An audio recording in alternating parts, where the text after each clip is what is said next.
26ত কোনে গঠন কৰিব চৰকাৰ কি আছে হিমন্ত বিশ্ব শৰ্মাৰ ভাগ্যত সৰ্বানন্দ সোণোৱালৰ ওপৰত শনিৰ দৃষ্টি কি হ'ব তিনি গগৈৰ ভৱিষ্যত দিছপুৰ প্ৰেছ ক্লাবত মঙলবাৰে উন্মোচন কৰা হয় দ্বাদশ সংখ্যক কালচক্ৰ পূৰ্ণাংগ পঞ্জিকা কালচক্ৰ পূৰ্ণাংগ পঞ্জিকাৰ গণনাত ওলাইছে ৰাজ্যৰ ৰাজনীতিৰ কেইবাটাও গুৰুত্বপূৰ্ণ তথ্য কালচক্ৰ পূৰ্ণাংগ পঞ্জিকা মতে 2026 চনৰ 25 আগষ্টলৈকে হিমন্ত বিশ্ব শৰ্মাই বহু ক্ষেত্ৰত সফলতা লাভ কৰিব আজিৰ তাৰিখত হিমন্ত বিশ্ব শৰ্মাৰ কিছু দুৰ্বলতা দেখা যাব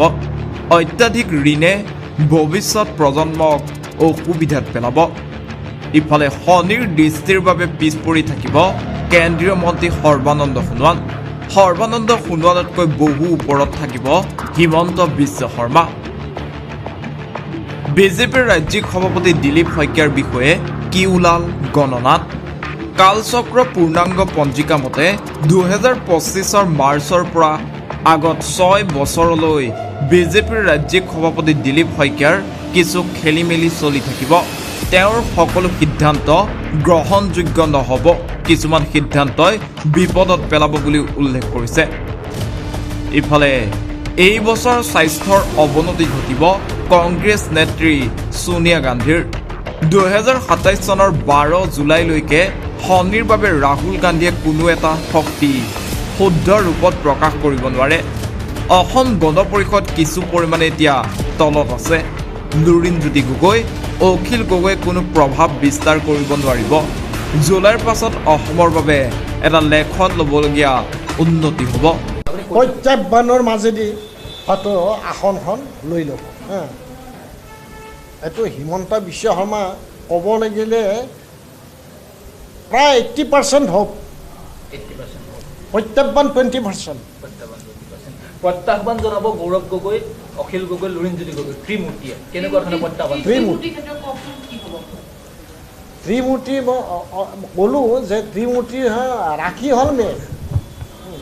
এটা আছিল কি অখিল লুৰিণ গতিকে এওঁলোকৰ চাৰে ছাতি চলা মানে মই তেওঁলোকৰ থিংকিং পাৱাৰটোৱে দাম কাৰণ ব্ৰেইন চেলবিলাক নষ্ট কৰে আল্ট্ৰাভাইলেট তেওঁলোকৰ থিংকিং পাৱাৰটো দাম গৌৰৱৰ কিছু হ'লেও ভাল গৌৰৱৰ ধৰি লওক মই সেইকাৰণে কৈছোঁ যে এই 20% প্ৰত্যাহ্বান বুলি কৈছোঁ একমাত্ৰ গৌৰৱৰ কাৰণে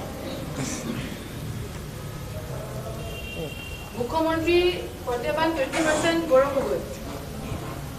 যদি প্ৰত্যাহ্বান গ্ৰহণ কৰিব পাৰে হিমন্ত বিশ্ব শৰ্মাৰ লগত যদি গ্ৰহণ কৰিব পাৰে তেতিয়া এটা বেলেগ কথা নেক্সট চিটুৱেশ্যনত এই চিটুৱেশ্যনত নহয় নেক্সট চিজন কিন্তু এই যে বিফৰ মে 26 বিফৰ মে মাজ বিশ্বৰ হিমন্ত শৰ্মা আপডেট হৈ আছে 26 চনৰ 29 মেলৈকে মই আগতেও ডিক্লেয়াৰ দিছোঁ যে মেৰ আগত যদি ইলেকশ্যন সম্ভৱ হয় তেতিয়াহ'লে মোদী হওক বা হিমন্ত বিশ্ব শৰ্মাক কোনো এটা প্ৰতিবন্ধকতা নাই হিমন্ত বিশ্ব শৰ্মা অন্ততঃ কমচে কম 28লৈকে মই নিৰ্ঘাত সত্য যে বহুত আপ হৈ আছে প্ৰথম কথা হ'ল কি যে হিমন্ত বিশ্বৰ ডাঙৰ প্ৰত্যাহ্বান ত্ৰিমূৰ্তি গতিকে এই ত্ৰিমূৰ্তিৰ মই অকণমান আগতে মই কৈছোঁ যে মেঘ ৰাশি তেওঁলোকৰ ৰাশিগত ৱাইজ যদি আমি ক'ব লগা হয় তেতিয়াহ'লে মেঘ ৰাশিৰ বৰ্তমান শনি চাৰে ছাতি চলি থকাৰ কাৰণে বহু ক্ষেত্ৰত তেওঁলোকৰ থিংকিং পাৱাৰটো ডাউন যাৰ ফলত ডিচিশ্যনবিলাক শুদ্ধ ৰূপত প্ৰকাশ নহয় তেনেকুৱা ক্ষেত্ৰত তেওঁলোকৰ এইটো এটা যে হিমন্ত বিশ্ব শৰ্মাক এটা প্ৰত্যাহ্বান ৰূপত দেখা পাইছে গতিকে আমি দেখা পাইছোঁ কিন্তু হিমন্ত বিশ্ব শৰ্মাৰ এনেকুৱা চলাৰ ছিষ্টেমটো পজিটিভ পাইছোঁ যাৰ ফলত যে তেওঁৰ কৰ্কট ৰাশি তেওঁৰ নামটোৱে হ'ল হিমন্ত বিশ্ব শৰ্মা কৰ্কট ৰাশি মকৰ লগ্ন লৰ্ডটো হ'ল শনি শনি ৰেটো ৰিফ্লেক্ট হৈ আছে কৰ্কট ৰাশিৰ কাৰণে চেতানটো শনিটো বহু ক্ষেত্ৰত পজিটিভ আজি ক'ৰবাত 2 বছৰমানৰ কাৰণে সেইফালে দেখা পাইছোঁ যে 25 চনৰ 2026 চনৰ 25 আগষ্টলৈ তেওঁৰ এইটো বৃহস্পতিৰ শুভ দশা জুনৰ পৰা তেওঁৰ জন্ম ৰাশিত কৰ্কট ৰাশিত বৃহস্পতিটো ট্ৰেনজিট হ'ব আৰু সেইকাৰণে ক'ব পাৰি যে